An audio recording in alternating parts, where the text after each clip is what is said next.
Hello cricket station viewers எல்லாருக்கும் வணக்கம். நான் உங்கள் சஞ்சீவ், என் கூட ரிச்சார்ஜ் இருக்காரு.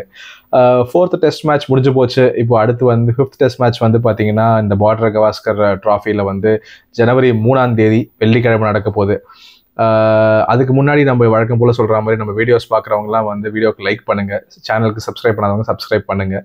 முக்கியமாக நம்ம வீடியோவை கடைசி வரைக்கும் பாருங்கன்னா லாஸ்ட்டில் சில முக்கியமான டாபிக்ஸும் நம்ம பேசுகிறோம். இப்போது அடுத்த மேட்ச் சிட்னியில் நடக்க போகுது. ரிச்சர்ட்ஸ், சிட்னி பற்றின கருத்து, அதோட பாஸ்ட் ஹிஸ்ட்ரி, என்ன பண்ணுவாங்க, சிட்னியோட பேசிக் கண்டிஷன்ஸ் நீங்கள் கொஞ்சம் சுருக்கமாக சொல்லுங்கள், கேட்போம். சிட்னியை பொறுத்த வரைக்கும் எடுத்துக்கிட்டால் ஆஸ்திரேலியாவில் இருக்கிற கிரவுண்ட்ஸ்லேயே வந்து பார்த்தீங்கன்னா ஸ்பின்னுக்கு கொஞ்சம் அதிகமாக ஹெல்ப் பண்ணுற ஒரு கிரவுண்டாக இருந்துட்டு வந்திருக்கு. நெக்ஸ்ட்டு பார்த்தீங்கன்னா அதில் வந்து பொதுவாக வந்து ஒரு ஃபர்ஸ்ட் இன்னிங்ஸ் வந்து 352 370, அப்புறம் செகண்ட் அண்ட் தேர்டு வந்து பார்த்தீங்கன்னா ஒரு 300, ஃபோர்த் இன்னிங்ஸ் கூட ஒரு 250 270ன்னு ஒரு பெரிய ஸ்கோர் இருந்துக்கிட்டே இருக்கிறதுக்கான சான்சஸ் இருக்கிறதா தான் இருக்குது. ஸோ இங்கே பெரும்பாலும் பார்த்தீங்கன்னா மேட்ச் வந்து ட்ரா ஆகிறதுக்கான அதிகப்படிய சாத்தியங்களும் இருக்குது. இன்னொன்று, இந்த கிரவுண்டை பொறுத்த வரைக்கும் ஃபர்ஸ்ட் பேட்டிங் செய்கிற டீம் வந்து பெரும்பாலும் லீட் எடுக்கக்கூடிய டீமாக இருந்திருக்காங்க. ஸோ டாஸ் வின் பண்ணுற டீம் வந்து இந்த கிரவுண்டில் வந்து ஃபர்ஸ்ட் பேட்டிங் தான் சூஸ் பண்ணுவாங்க. நெக்ஸ்ட் சஞ்சு, இதில் நம்ம இன்னொரு முக்கியமான விஷயத்தையுமே பார்க்க வேண்டியதில் இருக்கும். இது ஏற்கனவே பெரிய ஸ்கோர் போகும் அப்படிங்கிறப்ப பார்த்தீங்கன்னா ஆல்ரெடி ஆஸ்திரேலியா சீரீஸை கையில் வச்சுருக்காங்க. அப்படி கையில் வச்சிருக்கிறப்ப ஒரு ஃப்ளாட் ட்ராக் போட்டு ட்ரானா ஆகிட்டு போகுதுன்னா அவங்க வரதுக்கு அதிகபட்ச சான்சஸ் இருக்குது. ஆஸ்திரேலியா இந்த வேலைலாம் செய்வாங்க, ஏன்னா அவங்க எல்லா நாடும் செய்கிறது தான். ஸோ இப்போ ஒரு ஃப்ளாட் ட்ராக் கூட இந்த முறை சிக்கலாம்.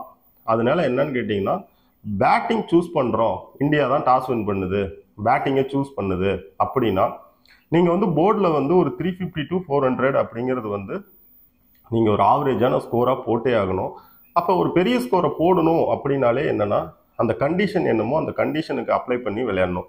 நெக்ஸ்ட் ஒன்று பார்த்தீங்கன்னா, இப்போ ஒரு சின்ன டவுட் ரிச்சர்ட்ஸ், இதுல இப்போ நீங்க சொல்ற மாதிரி ஃபிளாட் ட்ராக் ஆஸ்திரேலியா வந்து அவங்களும் அதை போடுறதுக்கு நிறைய வாய்ப்பு இருக்குங்கிறீங்களே. ஆனா வந்து அவங்க ஆல்ரெடி சீரீஸ்ல லீடிங்ல இருக்காங்க 2-1. ஃபிளாட் ட்ராக் போட்டதெல்லாம் உங்களுக்கு ஏதாவது நீட் இருக்கும்னு நினைக்கிறீங்களா? அந்த மாதிரி போட்டு மேட்ச்குள்ள வரதுக்கு ஏதாவது ரீசன் இருக்குமா?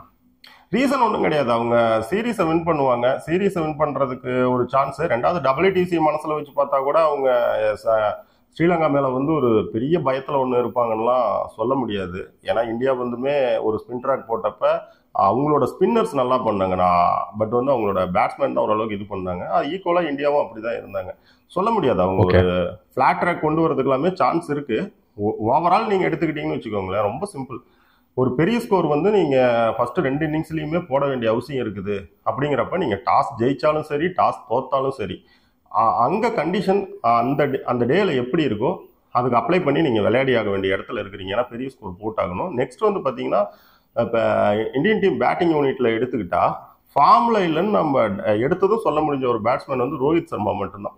இன்னைக்கு இந்தியன் ஃபேன்ஸை ரொம்ப இந்த சீரீஸில் கடுப்பாக்கி இருக்கிற விராட் கோலி அண்டு ரிஷப் பண்ட், இவங்க 2 பேரையும் எடுத்துக்கிட்டிங்கன்னா இவங்க பேட்டிங் ஃபார்மில் இல்லை அப்படிங்கிற மாதிரிலாம் ஒன்றுமே சொல்ல முடியாது.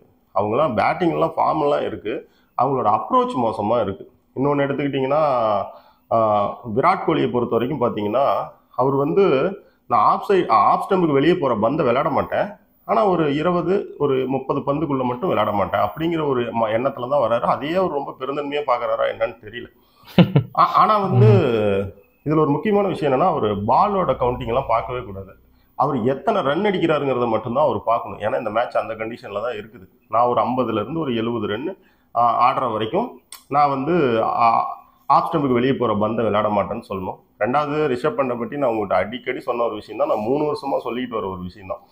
அவர்கிட்ட வந்து ரொம்ப ஒரு அசால்ட்டான டிஃபென்ஸ் இருக்குது. பவுலர்ஸ் நொந்து போகிற டிஃபென்ஸ் அது. ரெண்டாவது, அவர் லீவ் பண்ணால் பவுலர்ஸுக்கு இன்னும் கடுப்பாகும். அந்த அளவுக்கு அவர் ரொம்ப ஃப்ரீயாக லீவ் பண்ணுவோம். அப்படி அவன் ரிஷப் பண்ட் ஏதோ ஒரு இடத்துல நான் கொஞ்சம் நேரம் விளையாட போகிறேங்கிற ஒரு இன்டென்ட்டை காட்டுறப்ப பார்த்தீங்கன்னா மேட்ச் பார்க்குற நமக்கு ப்ரெஷரே இருக்காது. அவ்வளோ கூலாக இருக்கும், அவ்வளோ நீட்டாக இருக்கும். அவரோட ஷார்ட் செலெக்ஷன்லேருந்து டிஃபென்ஸ் லீவுன்னு சொல்லி 2021 வந்து விராட் கோலி கடைசியாக சவுத் ஆஃப்ரிக்காவில் டெஸ்ட் கேப்டனாக இருந்தப்ப ஒரு செஞ்சுரி அடிச்சிருப்பாப்புல ரிஷப் பண்ட்.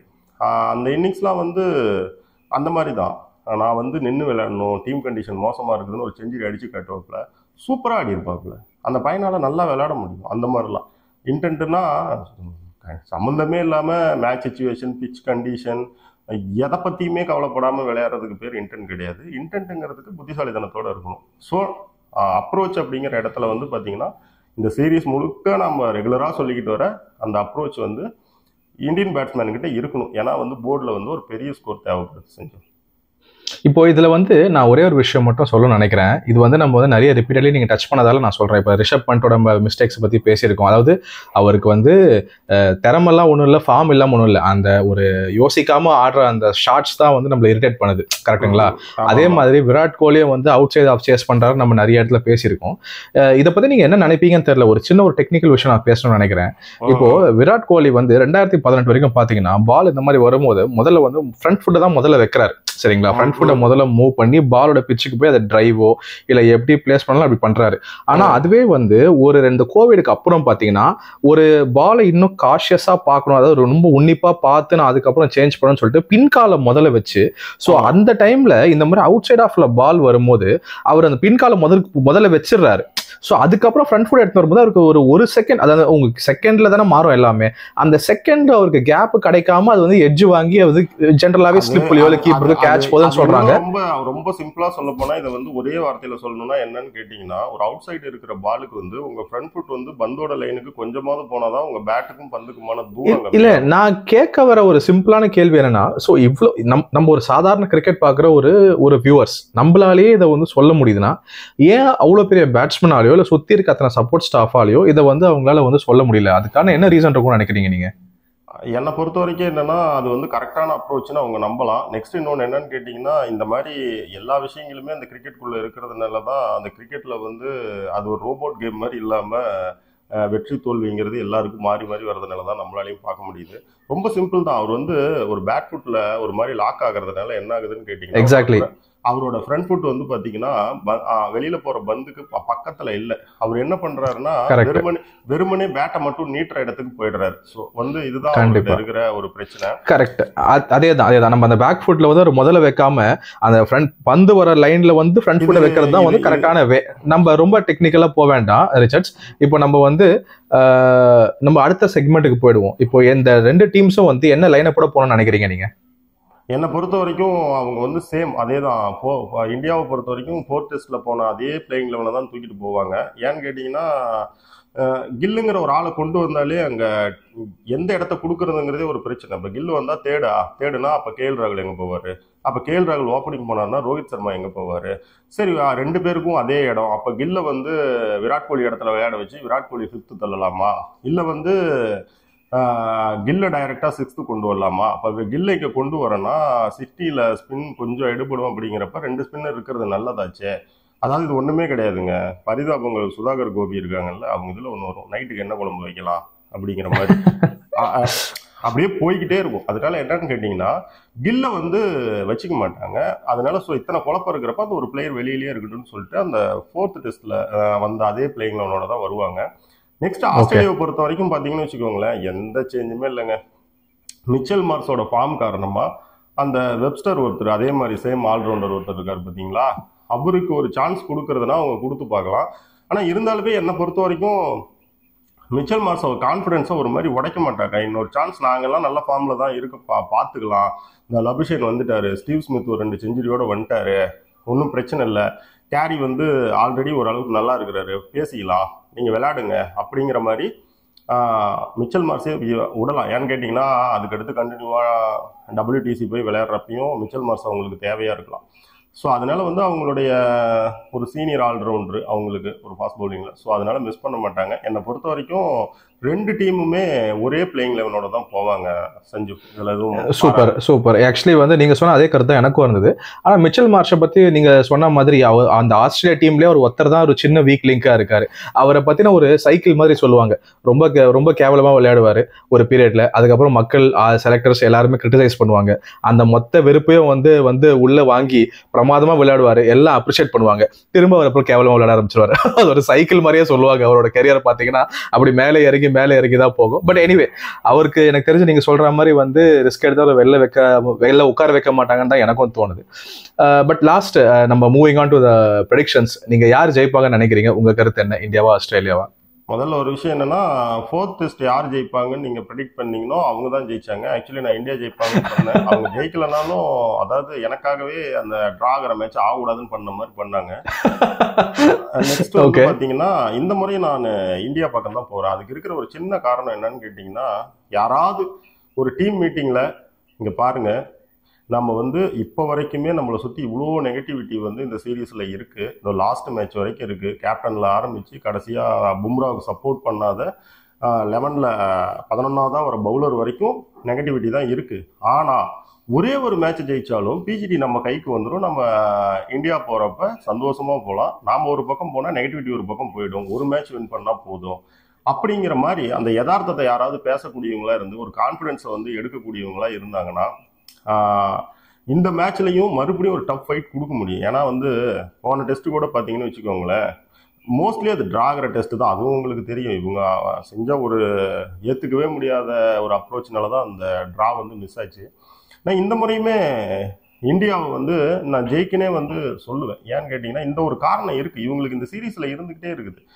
தொடர்ந்து இந்த ஒரு ஆடுபுலி ஆட்டம் மாதிரி போயிட்டு இருக்கிறதுல ஒரு எப்படின்னா ஒரு ட்விஸ்டான ஒரு சினிமா மாதிரி இவ்வளோ நெகட்டிவிட்டி இருக்கிற டீம் கடைசியாக பார்த்தா ஒரு சீரீஸை வந்து ரிட்டைன் பண்ணிட்டாங்க, ஒரு ட்ராஃபியை ரிட்டைன் பண்ணிட்டாங்க அப்படிங்கிற மாதிரி மாறும் அப்படின்னு நான் நினைக்கிறேன். ஏன்னா அதுக்கான காரணங்களும் இருக்கு. இவங்க இந்த முறை ஒழுங்காக வருவாங்கன்னு அதுக்கு ஒரே ஒரு இன்னொன்று சொல்லிடுறேன் செஞ்சு.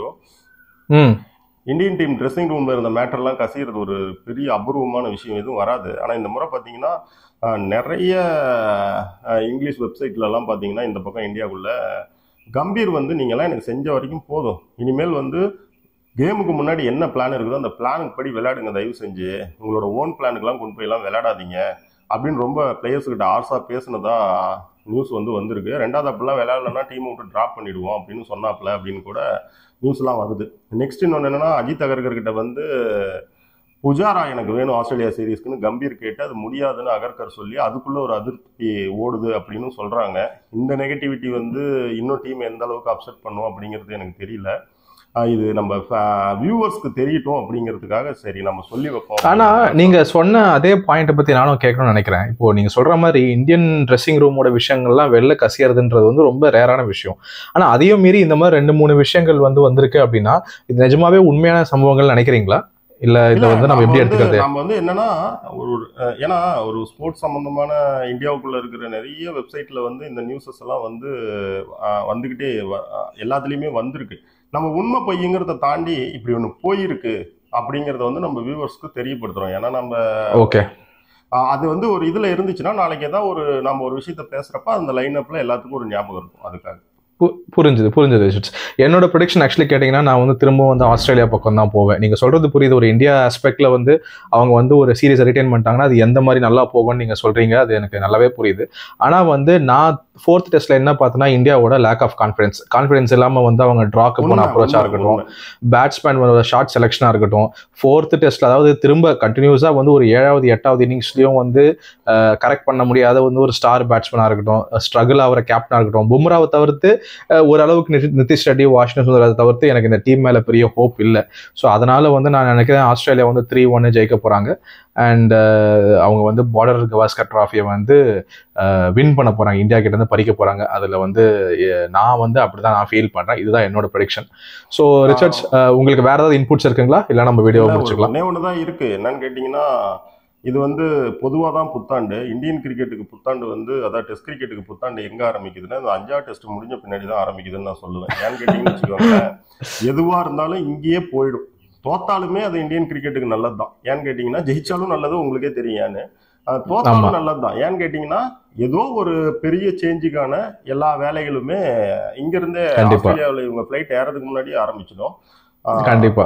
நீங்க சொன்ன எல்லா விஷயமே இருக்கு. நான் என்ன மறுபடியும் என்னன்னு கேட்டீங்கன்னா, ஆஸ்திரேலியாவும் கண்டினியூவா ஏதோ ஒரு இடத்துல விழுந்து எந்திரிச்சிட்டு தான் அந்த சீரீஸ்ல வராங்க. அப்படியே ஃபுல் அண்ட் ஃபுல்லா டாமினேட்லாம் பண்ணல. ஸோ அந்த காரணத்துக்காக சரி ஏதோ ஒரு நம்பிக்கையின் சைக்காலஜிக்கல் கேம் அப்படிங்கிறதுனால நம்பிக்கையின் அடிப்படையில ஏதோ ஒரு மேஜிக் நடக்குமா அப்படிங்கிறதுக்காக இந்தியான்னு சொன்னேன். சரி பார்க்கலாம் இந்த முறை கண்டிப்பா அப்படின்னு பார்க்கலாம். ஷோர், கண்டிப்பாக பார்ப்போம் ரிச்சர்ட்ஸ். பட் உங்கள் கருத்துக்கு ரொம்ப நன்றி. அண்ட் நம்ம பார்த்துட்டு இருக்க வியூவர்ஸ்க்கும் வந்து எவ்ரிடே மேட்சோட அனாலிசிஸ்லாம் அன்னைக்கு நாங்கள் வந்து கொடுப்போம். அதையும் பாருங்கள். ஏதாவது வந்து ஃபீட்பேக் இருந்தால் கமெண்ட்ஸை சொல்லுங்கள். So thank you Richards. வியூவர்ஸ் எல்லாருக்கும் ரொம்ப நன்றி. தேங்க்யூ.